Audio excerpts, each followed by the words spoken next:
कहना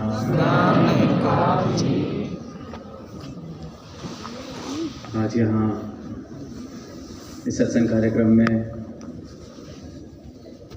हम सब संतों की वाणी श्रवण कर रहे थे। अनेक तरह के भाव, अनेक तरह के तरीके, चाहे वो गीत रहे, विचारें रहीं या कविताएं, जिसमें हास्य का रूप भी देखा हमने, पर संकेत सिर्फ एक ही सत्य की तरफ, एक ही रहमत की तरफ जो पूर्ण सद्गुरु ने हम सबके जीवनों पर की है। और अगर इस रहमत का, इस तरस का एहसास बना रहता है जीवन में, तो फिर भाव चाहे किसी भी रूप से बाहर निकलें, वो भक्तिमय हो जाते हैं। सद्गुरु के चरणों की प्रीत अगर हृदय में बसी हुई है तो श्वास श्वास भक्ति का रूप ले लेता है। और फिर इस भक्ति भरे जीवन को जीते हुए जिस तरह समागम से हम निरंतर सुकून की अवस्था का जिक्र सुन रहे हैं, तो वह सुकून भी जीवन में सहज में ही आने लगता है।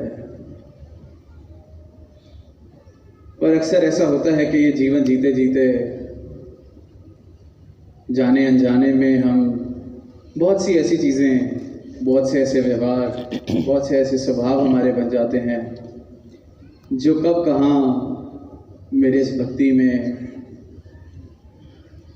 मिलावट करने लगती हैं, जहर घोलने लगते हैं। तो ये जो आनंद की अवस्था से मैं कब कहाँ दूर जाता रहता हूँ। तो चंद दिनों से ऐसे ही एक स्वभाव, ऐसे ही एक व्यवहार, ऐसे ही एक हैबिट जो दास को लगता है कि सबकी ही फेवरेट है, बिल्कुल दिल के करीब, मनपसंद और घर घर में होती है, उसकी तरफ ध्यान गया दास का, जो करके बहुत ही दिल को खुशी भी मिलती है, रुका ही नहीं जाता। तो ऐसे ही गया ध्यान के ये निंदा सालों साल से, युगों युगों से चेतन संतों ने किया, सद्गुरु ने किया कि ये निंदा चुगली नहीं करनी है, ये निंदा के रास्ते पे नहीं जाना। वो कहते आए, हम सुनते आए, वो कहते रहते हैं, हम सुनते रहते हैं, पर फिर भी वो रास्ता छूटता नहीं, फिर भी वो कार्य होना बंद नहीं होता। तो ध्यान इसी बात पर गया कि इतना क्या मज़ा है इस बात में, क्यों ये निंदा करते वक्त लगता है कि इतना स्वाद आ रहा है। तो जब इस तरफ गौर करते हैं, ध्यान देते हैं, तो बड़ा साधारण सा उत्तर कि जब मैं निंदा करता हूँ तो मेरे अहंकार को, मेरी मैं को बहुत ही ज़्यादा बड़ा महसूस होता है। मुझे इस तरह लगता है कि मैं कोई ऊंचा हो गया किसी की निंदा करके, क्योंकि इस श्रेणी में मैं उससे बेहतर हूँ। और बस यही सिलसिला इस रूप में चलता रहता है कि खुद को श्रेष्ठ महसूस करने के लिए मैं ऐसे सहज में निंदा करता रहता हूँ। और मुझे इस बात का एहसास भी नहीं होता कि ये करते वक्त मैं अहंकार में इतना लीन होना शुरू हो गया कि कब इस निरंकार से, कब सद्गुरु के चरणों से मेरी दूरी बन जाती है, मुझे इस बात का एहसास होना बिल्कुल बंद। तो जो मेरे अहंकार के लिए मिठास है ये निंदा, वो मेरी भक्ति के लिए जहर है। और ये इतनी मीठी है जो पदार्थ निंदा, ये हम करते ही जाते हैं और बिल्कुल इस बात से बेखबर कि असल रूप में तो खुद ही खुशी खुशी जहर पी रहे हैं, पीते ही जा रहे हैं। क्योंकि अपनी लकीर तो मैं बड़ी कर नहीं सकता, तो खुद को सोचता हूँ कि किसी और के बारे में निंदा करके उसकी लकीर छोटी होती है तो मैं तो बड़ा हो गया। घर पे बैठे हैं तो घर वालों की निंदा, फिर जब घर में मोहल्ले में आस पड़ोस में लगा कि अब सबकी निंदा करके हम सबसे ऊंचे हो चुके हैं तो अब थोड़ा लेवल बढ़ाने की ज़रूरत है। जितने मेरे आसपास हैं इनसे तो मैं ऊपर हो ही चुका हूँ, तो फिर मैं संतों महापुरुषों की निंदा में चला जाता हूँ। फिर लगता है अब इनसे भी खुद को ऊपर महसूस कर पा रहा हूँ, तो फिर लगता है जो ज़्यादा सेवा करते हैं, जिनको कोई सेवा मिली हुई है, जो कुछ कर रहे हैं, तो उनको ज़रा बताया जाए कि कैसे चीज़ें बेहतर हो सकती हैं। फिर मैं ज़रा उनकी निंदा, और ऐसे ये सीढ़ी में चढ़ता जाता हूँ। क्योंकि कब तक एक ही इंसान से लड़ाई लड़ूंगा, उससे तो मैं जीत गया निंदा करके उसकी अपने दिल में। तो पहुँचते पहुँचते फिर एक ऐसी अवस्था भी पहुँच जाती है कि अब दुनिया की भी निंदा कर ली, परिवार की भी निंदा कर ली, आस पड़ोस की निंदा हो गई, संतों महापुरुषों की निंदा हो गई, सेवादारों की हो गई, अधिकारी की हो गई। अब शेष कौन रह गया? फिर परमात्मा, फिर गुरु, कि ये क्यों, वो क्यों, ऐसे नहीं, वैसे नहीं।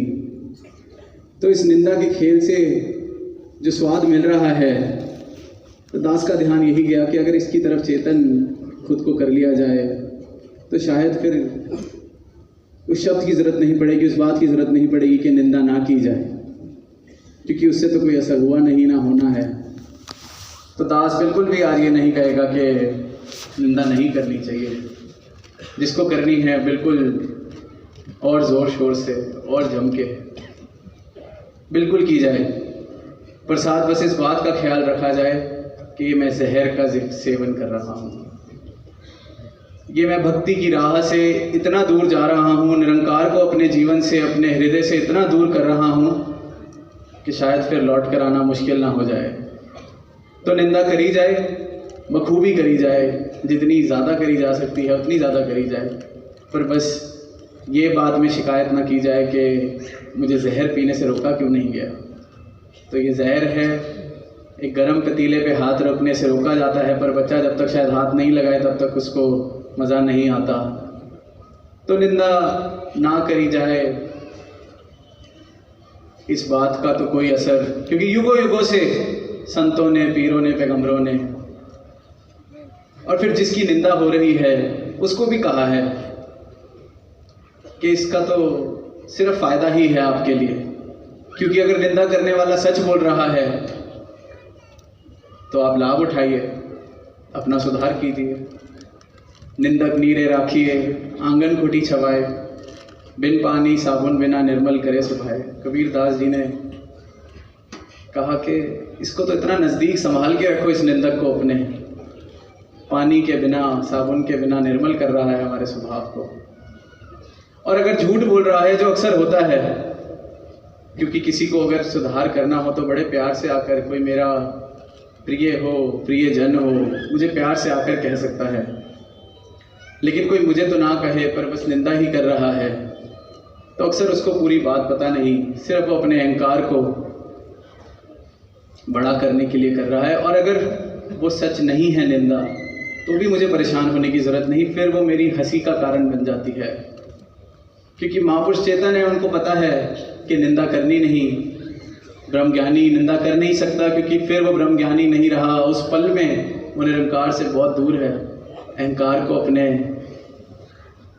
इतना मजबूत कर रहा है ये करते वक्त। और जहाँ संत हैं वो फिर ये भी कह रहे हैं कि निंदो निंदो मोह को निंदो, निंदा जन को खरी प्यारी। ये तो बड़ी प्यारी है निंदा, जितनी निंदा कर सकते हो मेरी करो।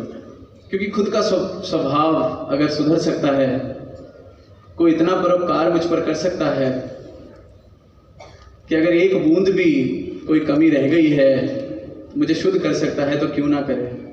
कोई औजार किसी को खूबसूरती दे, कोई पत्थर को मूर्ति बनाए और फिर जिस कील से उस पर या जिस औजार से उस पर काम किया जा रहा है और पत्थर उससे शिकवा करे कि आपने ऐसे क्यों किया, और पत्थर तो सिर्फ शुक्राना करे कि आपने मुझे संवार दिया है, सुंदर कर दिया है।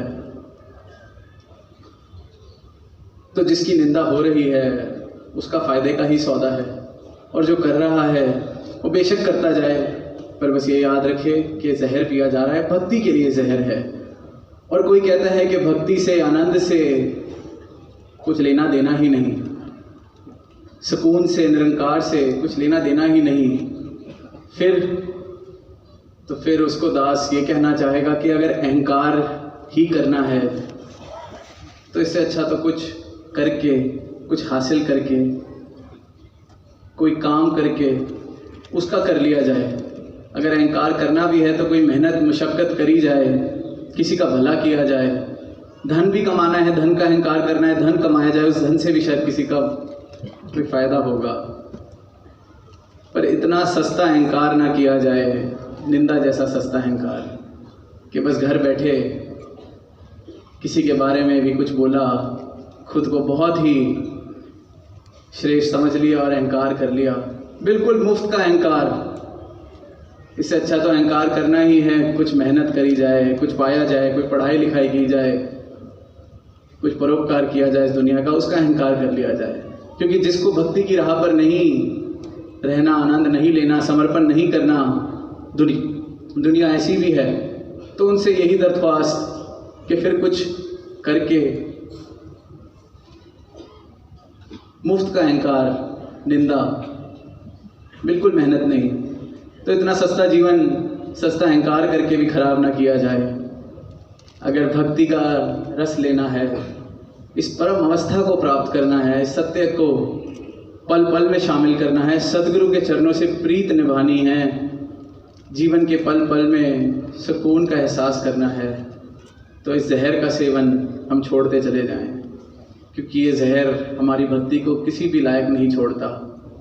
और ये बड़ी देर में जाकर शायद पता चलता है कि पूरे का पूरा जीवन मैं क्या करता रहा, क्योंकि जिसकी निंदा हो रही है वो तो आनंद ही ले रहा है। निंदा करके भी मुझे सुकून नहीं मिल रहा, क्योंकि मैं फिर सोचता हूँ कि अब और किसकी की जाए। जो अपने सामने अपने से बड़ा दिखता है, जिससे वैर ईर्खा ऐसे भाव मेरे दिल में है, तो अपनी पीठ थपथपा लेता हूँ निंदा का रास्ता चुन के। और वहीं अगर घर परिवार में हम हैं, किसी के लिए हम वाकई एक शुभ भाव रखते हैं, तो प्रेम से उस बात को किया भी जा सकता है कि ये स्वभाव या ये बदलाव अगर आप कर लें तो हमारा रिश्ता बेहतर हो सकता है, आपका जीवन बेहतर हो सकता है। तो उसको निंदा नहीं कहा जा सकता। निंदा तो ये है जिसकी इंटेंशन, जिसके पीछे नियत ही अपने अहंकार को थपथपाने की। तो दास अंत में यही कहना चाहेगा, फिर दोहराना ही चाहेगा कि बिल्कुल मनाही नहीं निंदा करने से, पर जब कर रहे हैं तो याद रखें हम क्या कर रहे हैं, इस तरफ चेतन हो पाएँ कि ये निंदा है क्या, ये जब मैं करता हूँ तो असल में मैं क्या कर रहा हूँ। खुद को सदगुरु के चरणों से, प्रेम भक्ति की इस राह से, मुक्ति की इस राह से दूर करता चला जा रहा हूँ। तो यही अरदास सदगुरु माता जी के चरणों से कि एक एक गुरसिक आप जी का, आपके चरणों की प्रीत हर पल में अपने जीवन में उसका एहसास बनाए रखे, और सबकी आप जी अपने चरणों से तोड़ निभाना, प्रेम से कहना।